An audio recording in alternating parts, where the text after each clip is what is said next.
तर नागपूर महानगरपालिकेने अशोक चक्राचा अपमान केल्याचा आरोप केला गेलाय। काँग्रेस आमदार नितीन राऊत यांनी हा गंभीर आरोप केलाय। नागपूर पालिकेविरोधात राऊतांनी पोलिसात तक्रार दिली। पालिकेने होर्डिंग्स बॅनरवर अशोक चक्रावर झाडूचं चित्र लावल्याचा आरोप हा करण्यात आला। बातमी आपण पाहतोय नागपूरमधून। नागपूर महानगरपालिकेने अशोक चक्राचा अपमान केल्याचा आरोप करण्यात आलाय। काँग्रेस आमदार नितीन राऊत यांनी हा गंभीर आरोप केलाय। तर या संदर्भात त्यांनी पालिकेविरोधात पोलिसांकडे तक्रारही दिली आहे। पालिकेने होर्डिंग्स आणि बॅनरवर अशोक चक्रावर झाडूचं चित्र लावल्याचा आरोप आहे। खरं तर ही दृश्य आपण पाहतोय होर्डिंग्सची, बॅनर्सची, ज्यावर अशोक चक्रावर झाडूचं चिन्ह असल्याचं दृश्य आपण स्पष्टपणे पाहू शकतो। प्रतिनिधी जितेंद्र शिंगाडे आपल्यासोबत जोडले गेले, त्यांच्याकडून अधिकचा तपशील जाणून घेऊया। जितेंद्र,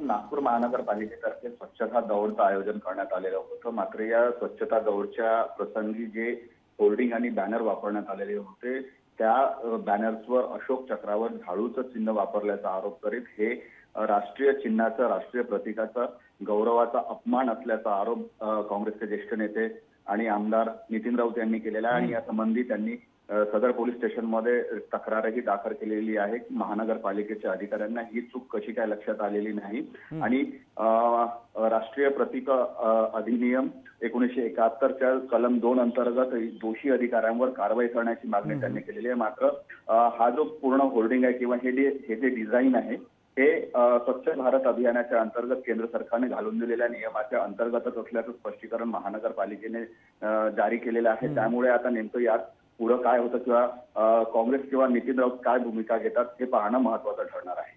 अगदी खरं आहे जितेंद्र। आता पोलीस या तक्रारीच्या अनुषंगाने काय भूमिका घेतात, कशा प्रकारे कारवाई करतात आणि त्यानंतर मग काँग्रेस पुन्हा काय कारवाई करतं हे पाहणं महत्त्वाचं असणार आहे। धन्यवाद दिलेल्या या सविस्तर माहितीसाठी।